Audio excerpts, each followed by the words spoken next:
Captain America 4 Brave new world ఇంకొక 2 డేస్లో మన ఇండియాలో రిలీజ్ కాబోతుంది. కానీ ఆల్రెడీ కొన్ని చోట్ల ప్రీమియర్స్ పడిపోయాయి. ఫస్ట్ రియాక్షన్స్ వచ్చేసాయి. ఇండియాలో బజ్ అయితే లోగానే ఉంది. కానీ ఫారెన్ లో ఇనిషియల్ గా చాలా మంది క్వాంటమ్ మేనియా లాంటి ఫటిక్ జరగచ్చు, లేదంటే ద మార్వెల్స్ లాగా ఓపెనింగ్స్ నుండి ఎక్కువ ఓపెనింగ్స్ రాకపోవచ్చు అని కూడా గెస్ట్ చేశారు. కానీ ప్రీ సేల్స్ ఓపెన్ అయినప్పటి నుండి అలాంటి ప్రాబ్లం ఏమీ కనిపించలేదు. క్వాంటమ్ మేనియా అనే ఓపెనింగ్స్ అయితే ఈ ఫిల్మ్ కి పెద్ద ప్రాబ్లం కాదు. అలానే మరి క్వాంటమ్ మేనియా లెవెల్ కూడా కాదనమాట. ప్రస్తుతానికి president day and Valentine's day holiday weekend 4 days కలుపుకుని కొంతవరకు నెంబర్స్ ఓకే, కానీ అలా ఆ ఎస్టిమేషన్స్ చేంజ్ అవుతూ ఉన్నాయన్నమాట. డే 1 ఓపెన్ అయిన తర్వాత దాని గురించి మాట్లాడుకుందాం. బట్ ప్రస్తుతానికి బడ్జెట్ గురించి, రెమ్యునరేషన్ గురించి, బ్రేక్ ఈవెన్ గురించి, ఫస్ట్ రివ్యూస్ గురించి, ఈ రివ్యూస్ వల్ల ఒకవేళ బాక్స్ ఆఫీస్ ఏమైనా ఎఫెక్ట్ అవుతుందా లేదనే దాని గురించి కూడా క్లియర్ గా ఈ వీడియోలో డిస్కస్ చేద్దాం. ముందుగా బడ్జెట్ ఎస్టిమేషన్స్ అయితే చాలా మంది ఈజీగా 250 మిలియన్స్ దాటి ఉంటుంది, మరికొంతమంది 300 మిలియన్స్ దాటుతుందని చెప్పి ఇనీషియల్ గా ఎస్టిమేషన్స్ అయితే వచ్చాయన్నమాట.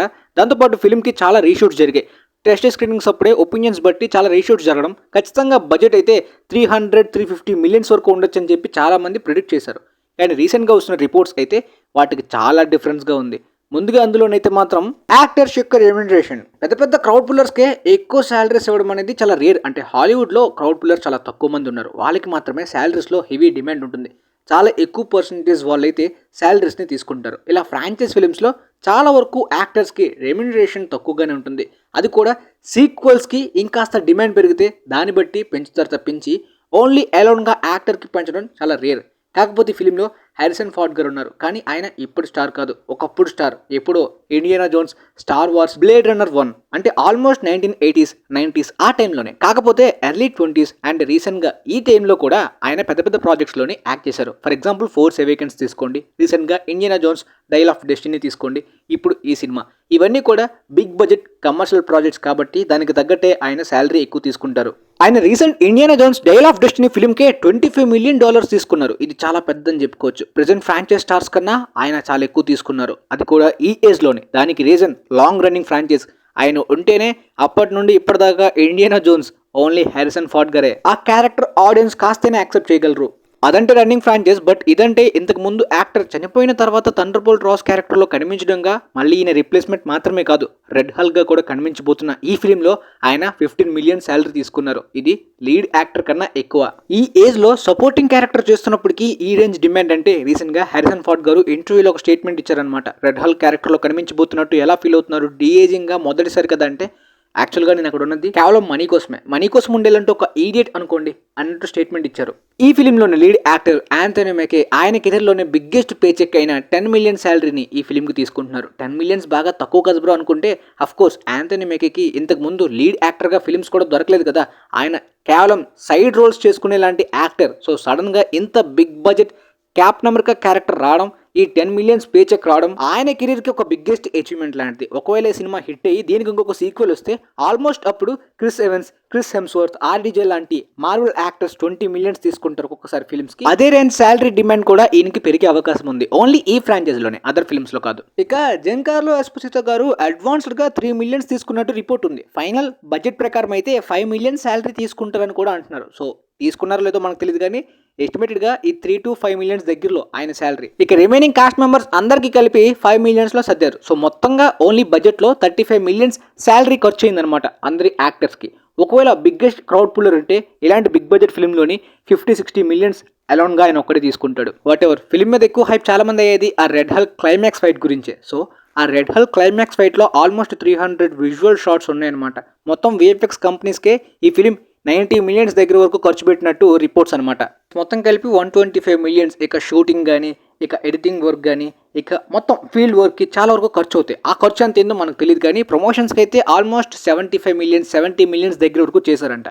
ప్రస్తుతానికైతే మాత్రం చాలా వరకు రీషూట్స్ కలుపుకొని ఎక్కువ బడ్జెట్ని ఎక్స్పెక్ట్ చేసినప్పటికీ అఫీషియల్ బడ్జెట్ ప్రొడక్షన్ టీం నుండి అయితే మాత్రం 180 మిలియన్స్ అని చెప్తున్నారు అనమాట. ఇది చాలా లో ఎక్స్పెక్టేషన్స్లో. మేబీ తగ్గించారో లేదో మనకు తెలియదు, కానీ మార్కెటింగ్ కాస్ట్ ఆల్మోస్ట్ 70 మిలియన్స్ దాటంటున్నారు కాబట్టి ఫైనల్గా మొత్తం వీళ్ళ నెంబర్తో కలిపి 250 మిలియన్స్ వరకు వెళ్ళొచ్చు. అయితే చాలా వరకు break even target only budget మీద మాత్రమే డిపెండ్ అవ్వదు, ఇంటర్నేషనల్ రిలీజ్ బట్టి కూడా. ఇంటర్నేషనల్గా ఎక్కువ కంట్రీస్లో వైడ్గా రిలీజ్ చేస్తే ఆ థియేటర్స్ బట్టి ట్యాక్స్ ఎక్కువ కట్టాల్సి వస్తుంది. సో ఈ ఫిలిం వైడ్ గానే రిలీజ్ అవుతుంది అనమాట. చైనాలో కూడా బుకింగ్స్ బాగానే ఉన్నాయి, చాలా అదర్ కంట్రీస్ లో కూడా. అండ్ ఈ వీక్ అనేది president day weekend holiday advantage ఉంది, వ్యాలంటైన్స్ డే హాలిడే అడ్వాంటేజ్ కూడా ఈ ఫిలిం కి ఉందన్నమాట. అంటే ఈ ఫిలిం చాలా వరకు ఈ అమెరికన్ ప్రెసిడెంట్ పొలిటికల్ ఎలిమెంట్స్ కూడా ఉంటాయి కాబట్టి ఈ ప్రెసిడెంట్ డే టైంలో రిలీజ్ అవడం కాస్త అడ్వాంటేజ్ అవ్వచ్చు ఓపెనింగ్స్ లోని. అయితే ఈ ఫిలిం ఓపెనింగ్స్ ఎలా ఉన్నా ఈ film break even target north అమెరికాలో పెద్దదే, 250 మిలియన్స్ కలెక్ట్ చేయాలి బ్రేక్ ఈవెన్కి. ఒకవేళ 250 మిలియన్స్ కలెక్ట్ చేస్తే గ్రాస్, అందులోని వాళ్ళకి 150 మిలియన్స్ ప్రాఫిట్ వస్తుంది డొమెస్టిక్గా. ఇక ఇంటర్నేషనల్గా ఈ సినిమా 270 మిలియన్స్ కలెక్ట్ చేయాలి, అందులో వాళ్ళకు వచ్చే ప్రాఫిట్ ఒక 108 మిలియన్ దగ్గర వరకు. ఎందుకంటే వాళ్ళ ఓన్ కంట్రీ కాకుండా అదర్ కంట్రీస్లో ట్యాక్స్ ఎక్కువ కట్టాలి కాబట్టి. సో దాంతో ప్రపంచవ్యాప్తంగా ఈ సినిమాకి 500 మిలియన్ నుండి 520 మిలియన్ గ్రాస్ వస్తే ప్రాఫిట్ వస్తుంది, 258 మిలియన్స్ సేఫ్. నిజానికి చెప్పాలంటే ఎస్టిమేషన్స్ ప్రకారం ఒకవేళ hit talk block buster talk వస్తే చాలా మంది 600-650 మిలియన్స్ ఈజీగా క్రాస్ అయ్యేలాంటి ఎస్టిమేషన్స్ ఉన్నాయన్నమాట. కానీ టాక్ ఏమైనా తేడా జరిగినా, మిక్స్డ్ జరిగినా రిస్క్ కదా. సో ప్రస్తుతానికి వస్తున్న రివ్యూస్ ప్రకారం యునానిమస్ పాజిటివ్ అయితే కనిపించట్లేదు. ఫస్ట్ రియాక్షన్స్ అనేవి యునానిమస్గా పాజిటివ్గా కనిపించినా కూడా ఆఫ్టర్ రిలీజ్ చేంజ్ అయ్యే అవకాశం ఉంటుంది. చాలా ఫిల్మ్స్కి, ముఖ్యంగా సూపర్ హీరో ఫిల్మ్స్కి ఫస్ట్ రియాక్షన్స్ పాజిటివ్గా వస్తాయి, తర్వాత రియాక్షన్స్ మెల్లిగా మారుతూ ఉంటాయి రివ్యూస్లోని.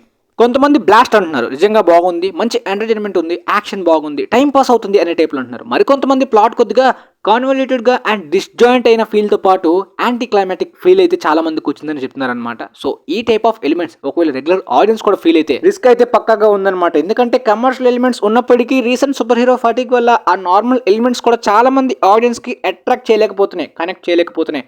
అండ్ ఇందులో ఆ కాన్వల్యూటెడ్ ప్లాట్ ఏమైనా ఫాలో అవడం కష్టమైతే రెగ్యులర్ ఆడియన్స్ కూడా డిస్జాయింట్ అయ్యే అవకాశం ఉంది, కనెక్ట్ అవ్వడం కొద్దిగా కష్టమయ్యే అవకాశం ఉంటే అప్పుడు సెకండ్ వీకెండ్ రిజెక్షన్ జరిగే అవకాశం ఉంది. లైక్ క్వాంటమేనియాకి అదే జరిగింది. కానీ ఒకవేళ క్రిటిక్స్ రెస్పాన్స్ ఎలా ఉన్నా ఆడియన్స్కి ఒకవేళ నచ్చింది అనుకోండి, ఖచ్చితంగా బాక్స్ ఆఫీస్ దగ్గర రన్, అంటే సెకండ్ వీకెండ్ అంత పెద్ద డ్రాప్ చూడకపోవచ్చు, సేఫ్ అని చెప్పుకోవచ్చు. ప్రెజెంట్ నా ఎక్స్పెక్టేషన్స్ ప్రకారం కూడా ఈ ఫిలిం మీద మరీ అంత out of the box like ఈ యూనివర్స్ కనెక్షన్ గురించి, బిగ్ ఈవెంట్ గురించి ప్రాజెక్ట్ కాదు కాబట్టి ఈ ఫిలిం నుండి అయితే మాత్రం క్యాప్టెన్ అమెరికా క్యారెక్టర్కి ఏ విధంగా కంటిన్యూషన్ జస్టిఫికేషన్ చేయబోతున్నారు. ఎంసీయూలో నా ఫేవరెట్ అయిన క్యాప్టెన్ అమెరికా క్యారెక్టర్ తర్వాత శామ్ విల్సన్ని న్యూ క్యాప్టెన్ అమెరికాగా నేను ఎందుకు యాక్సెప్ట్ చేయాలి? Falcon and winter soldier web సిరీస్లో నేనైతే కన్విన్స్ కాలేదు. సో ఆ కన్విన్సింగ్ పాయింట్, ఆ క్యారెక్టర్ వర్క్ అనేది స్టోరీలో ఈ ఫిల్మ్లో చూపిస్తారని ఎక్స్పెక్ట్ చేస్తున్నాను. మరి చూద్దాం రెడ్ హల్క్ క్యారెక్టర్ని ఏ విధంగా చూపించబోతున్నారు. సైడ్ వైండర్ జెన్కార్లో ఎస్పెసితో గారి క్యారెక్టర్ ఈ స్టోరీకి and Blake Nelson the Leader character ఏ విధంగా స్టోరీలో కనెక్ట్ అవుతుందనే దాని గురించి కూడా చూద్దాం. అవన్నీ పక్కన పెట్టి timepass popcorn superhero elements ఉన్నా సరిపోతుంది. చూద్దాం మరి ఈ ఫిలిం ఏ విధంగా ఎంటర్టైన్ చేస్తుందో రిలీజ్ అయిన తర్వాత మన ఛానల్ రివ్యూలో క్లియర్గా చెప్తాను. ఈ ఫిలిం చూసే ముందు మీరు క్యాప్టెన్ అమెరికా ట్రయల్స్ పక్కగా చూడాలి, ఎందుకంటే స్టీవ్ రోజర్స్కి శామ్ విల్సన్కి రిలేషన్ కనెక్షన్ ఏంటో క్లియర్గా మీకు అర్థమవుతుంది. దాంతోపాటు థండర్బోల్ట్ రాస్కి స్టీవ్ రోజర్స్కి ఇంతకు ముందు గొడవలు కూడా జరిగాయి, అది సివిల్ వార్లోని అండ్ ఇన్ఫినిటీ వార్లో కూడా ఒక కాన్వర్జేషన్ ఉంటుంది. Falcon and winter soldier web series కూడా మీరు చూడాలి. కానీ థండర్బోల్ట్స్ క్యారెక్టర్ విషయానికి వస్తే ఆ ఓల్డ్ యాక్టర్ చనిపోయిన తర్వాతనే థండర్బోల్ట్ రాస్ క్యారెక్టర్లోని ఇప్పుడు హ్యారిసన్ ఫోర్డ్ గారు రీప్లేస్మెంట్గా రీకాస్టింగ్ జరిగింది. ఇప్పుడు ఆ థండర్బోల్ట్ రాస్ క్యారెక్టర్ రెడ్ హల్క్గా మారబోతుంది. ఈ ఫిలింలో అమెరికన్ ప్రెసిడెంట్ అవబోతున్నారు. ఆయనే శామ్ విల్సన్ని న్యూ క్యాప్టెన్ అమెరికాగా అపాయింట్ చేసి ఒక కొత్త టీంని రెడీ చేసుకో, ఒక మిషన్ కూడా ఉండబోతుందని చెప్పారనమాట. సో ఈ క్యాప్టెన్కి థండర్బోల్ట్ రాస్కి కనెక్షన్ ప్రీవియస్గా ఏం జరిగిందో తెలియాలంటే ప్రీవియస్ ఫిలిం క్లారిటీ కాస్తనే ఉండాలి కదా. దాంతోపాటు ఇంక్రెడిబుల్ హల్క్లోని Tim Blake Nelson the Leader character almost చూపించలేదు మనకి, కంప్లీట్గా ట్రాన్స్ఫార్మ్ అయినట్టు. బట్ ఈ ఫిలింలో విలన్గా రాబోతున్నాడు. సో ఇంక్రెడిబుల్ హల్క్కి కూడా కనెక్టే ఉంది, ఎందుకంటే ఇప్పుడు రెడ్ హల్క్ క్యారెక్టర్ ఏ విధంగా ట్రాన్స్ఫార్మ్ అవుతుంది, దానికి దీనికి ఏమైనా కనెక్షన్ ఉంటుందో కూడా ఫిలింలో చూసి తెలుసుకోవాలన్నమాట. సో ప్లాట్ కూడా కొద్దిగా కాన్వల్యూటెడ్గా ఉందంటే ఫాలో అవడం కొద్దిగా కష్టం అని చెప్పి. సో ప్రీవియస్ ఫిల్మ్స్ ఏమీ చూడని ఆడియన్స్కి డిషన్ తప్పించి ఏమీ అర్థం కాదు. Of course MCU Marvel films అంటే చాలా మంది పాటికి చూసేసే ఉంటారులే బ్రో అనుకోవచ్చు. బట్ చాలా మంది కొన్ని ఫిల్మ్స్ మాత్రమే చూసారు మేజర్వి, లైక్ ఎవెంజర్స్ ప్రాజెక్ట్స్ తప్పించి మధ్యలో చాలా మంది ఏది ఫాలో అవ్వలేదు. But Falcon and winter soldier చూడకపోతే మాత్రం మాక్సిమం చూసేయాలి, దానికి కూడా కనెక్షన్ అయితే ఖచ్చితంగా ఉంటుంది. శామ్ విల్సన్ క్యారెక్టర్ ఏ విధంగా ఇక్కడ వరకు వచ్చిందని చెప్పి. సో మీకైతే కంప్లీట్ క్లారిటీ వచ్చిందనుకుంటా. తర్వాత మళ్ళీ box office opening, ending, explanation, review అవన్నీ కూడా మన ఛానల్లో క్లియర్గా తెలుసుకుందాం. ఒకవేళ ఫిల్మ్ చూసిన తర్వాత ఏమైనా డౌట్స్ బిగ్గా ఉన్నట్టయితే వాటి గురించి కూడా ఎక్స్ప్లెనేషన్ ఇస్తాను. సో వీలైతే వీడియో మీ ఫ్రెండ్స్లో ఉన్న వాళ్ళకి కూడా యూజ్ అవుతుంది అనుకుంటా, వాళ్ళకి కూడా షేర్ చేయండి. And thanks for watching guys.